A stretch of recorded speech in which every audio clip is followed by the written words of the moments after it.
उपमुख्यमंत्रीपदासाठी सुनेत्रा पवारांच्या नावावर शिक्कामोर्तब होण्याची शक्यता. अजित पवारांच्या अकाली एक्झिटनंतर राष्ट्रवादीत नेतृत्व आणि मंत्रिपदांवर चर्चा. राजकीय घडामोडींना वेग.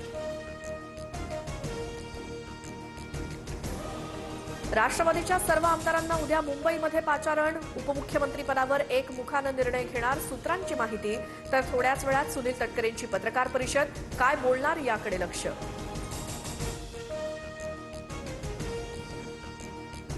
अजित पवारांकडील खात्यांबाबत लवकरात लवकर निर्णय घ्यायचा आहे असं फडणवीसांनी सांगितलं. प्रफुल्ल पटेलांची माहिती. पटेलांसह भुजबळ, तटकरे आणि धनंजय मुंडेंची फडणवीसांशी 1.25 तास चर्चा.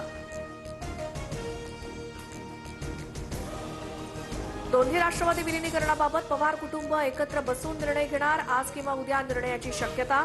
शरद पवार याबाबत अंतिम निर्णय घेणार सूत्रांची माहिती. उपमुख्यमंत्रीपदाबाबत आता बोलणं म्हणजे अमानुषतेचा प्रकार. सुनेत्रा पवारांच्या डोळ्यात अजूनही अश्रूंच्या धारा. संजय राऊतांची टीका. राष्ट्रवादीकडनं सुनेत्रा पवारांना उपमुख्यमंत्री करण्याबाबत हालचाली.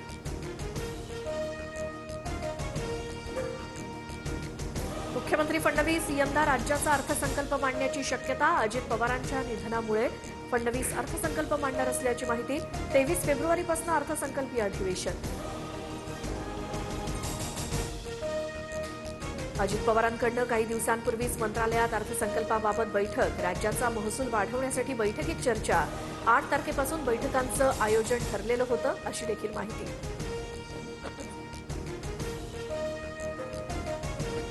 अजित पवारांच्या विमान अपघाताची सीआयडी चौकशी सुरू.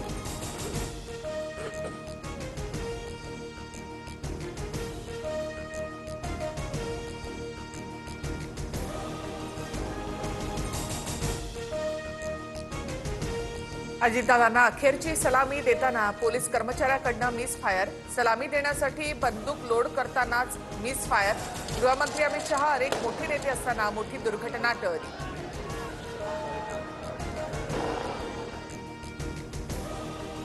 भाजपने दादांवर केलेले 70,000 कोटींच्या घोटाळ्याचे आरोप थोटांड. सामनाच्या अग्रलेखातून निशाणा. बदनामीबाबत मोदी फडणवीसांनी दादांच्या कुटुंबियांची माफी मागावी अशी ही मागणी. दृश्यमानता कमी तर सीसीटीव्ही फुटेज इतकं स्पष्ट कसं. राष्ट्रवादीमधले ज्येष्ठ नेते यावर का बोलत नाहीत. अजितदादांच्या अपघातावरून सुषमा अंधारेंचा सवाल. राज ठाकरे आणि उद्धव ठाकरे यांच्या विरोधात वक्तव्य करणाऱ्याला शिवसेना आणि मनसे कार्यकर्त्यांची मारहाण. नालासोपाऱ्यामध्ये धिंड काढली. संबंधित व्यक्ती सध्या पोलिसांच्या ताब्यात.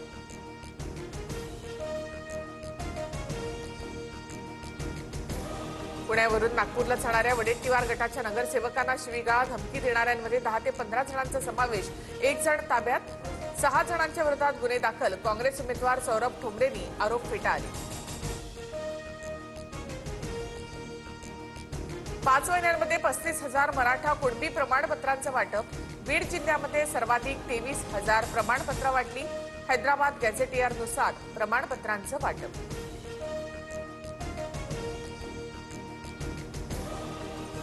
मुंबई आणि नवी मुंबईतील प्रदूषणावरून हायकोर्टाची दोन्ही पालिकांच्या कारभारावर नाराजी. वायू प्रदूषणाच्या नियंत्रणासाठी निवृत्त न्यायमूर्तींच्या अध्यक्षतेखाली उच्चाधिकार समिती स्थापन.